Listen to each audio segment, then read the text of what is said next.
देखा पिछले 2-2.5 घंटे हमने यहाँ पर पूरी झारखंड प्रदेश के जिला कांग्रेस कमेटी अध्यक्षों के साथ, प्रदेश के वर्किंग प्रेसिडेंट्स के साथ, हमारे लोकसभा कोऑर्डिनेटर्स के साथ, प्रदेश महासचिव लोग जो है जिलों में उनके साथ एक डिटेल रिव्यू यहाँ पर लिया है कि जो झारखंड में आने वाला 2024 का चुनाव अब नजदीक से नजदीक करीब आ रहा है। चौथे फेज से झारखंड में लोकसभा चुनाव की प्रक्रिया शुरू हो जाएगी और उसमें यहाँ के 14 सीटें इंडिया गठबंधन मिलकर के लड़ रहा है। तो उसकी सारी स्ट्रेटजी को लेकर, इलेक्शनरिंग को लेकर, इलेक्शन प्रिपरेशन को लेकर हमने यहाँ बैठक की।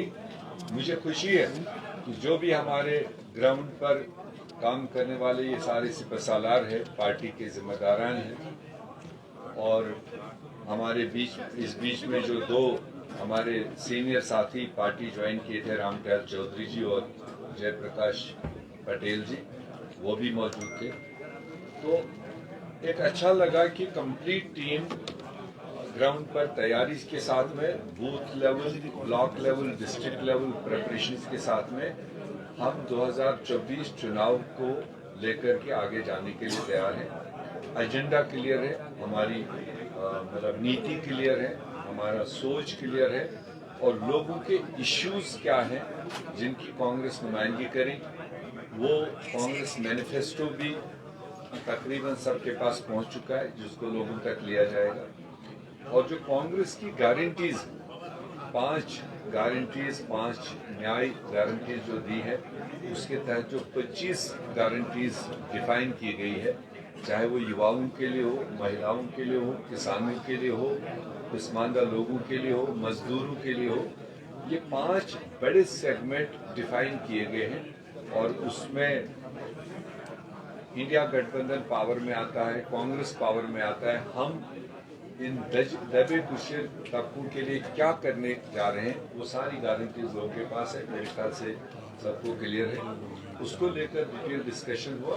पूरी उम्मीद है कि झारखंड में 14 के 14 सीटों पर इंडिया गठबंधन मजबूती से चुनाव लड़ेगा और जनता हमारी साथ देगी और ऊपर वाले ने चाहा तो सबसे बेहतरीन रिजल्ट लेकर यहाँ झारखंड से जाएगा। सर, ये जो बाकी बचे हुए सीट हैं उसको लेकर था कि कल हो जाएगा, लेकिन फिर क्या सर वो ऑलमोस्ट डिस्कशन हमारी सारी सीट पर हो चुका है। जो वर्कर्स का व्यू था, जो रैंक एंड फाइल का व्यू था, जो पिछले 1.5 महीने से हम जगह जगह जाकर सबकी राय जानी, और जो यहाँ का समीकरण है, और कहीं कहीं पर यह भी था कि कुछ नौजवान भी मैदान में आने चाहिए, कुछ फ्रेश चेहरे भी आने चाहिए, महिलाओं को भी मौका मिलना चाहिए और कुछ तजुर्बेकार साथी हैं वो तो रहने ही चाहिए। उस तरह से उन सारी चीजों पर पार्टी हाईकमांड ने व्यू लिया, कल डिटेल डिस्कशन हुआ। जैसे जैसे फेजेस नजदीक आएंगे वैसे वैसे उसी फेज के हिसाब से हमारे कैंडिडेट्स भी सामने आएंगे। और मगर कार्डर जो है, रैंक एंड फाइल जो है, पार्टी जो है, वो कंप्लीट वाइब्रेंटली इस वक्त लगी हुई है, जो इलेक्शन बुनियादी तौर पर खड़ा करता है। और मुझे खुशी है यहाँ झारखंड में कैंडिडेट का तो अपना असर जो है वो तो रहेगा ही, उसका इन्फ्लुएंस जो है वो रहेगा, मगर बुनियादी तौर पर यहाँ बूथ से, मंडल से, डिस्ट्रिक्ट से, विधानसभा से लेकर यहाँ की पार्टी ऑर्गेनाइजेशन जो नेटवर्क बिछा हुआ है वो ये चुनाव लड़ेगी और हमारी जनता इस बार ये चुनाव लड़ने जा रही है। उसको देखकर हमें भरोसा है कि झारखंड से बहुत बेहतरीन रिजल्ट गठबंधन का है। धन्यवाद, शुक्रिया। दबाव बना रही है कि वो सीट दिया जाए। छात्रा को लेकर पर नहीं है जिसका जी हिस्सेदारी, जिसका जितना भागीदारी, उसकी उतनी हिस्सेदारी।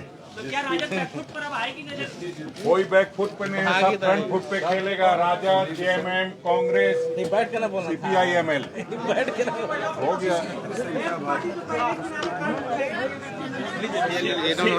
सीपीआई तो पहले ही 4 सीट पे घोषणा कर हो गया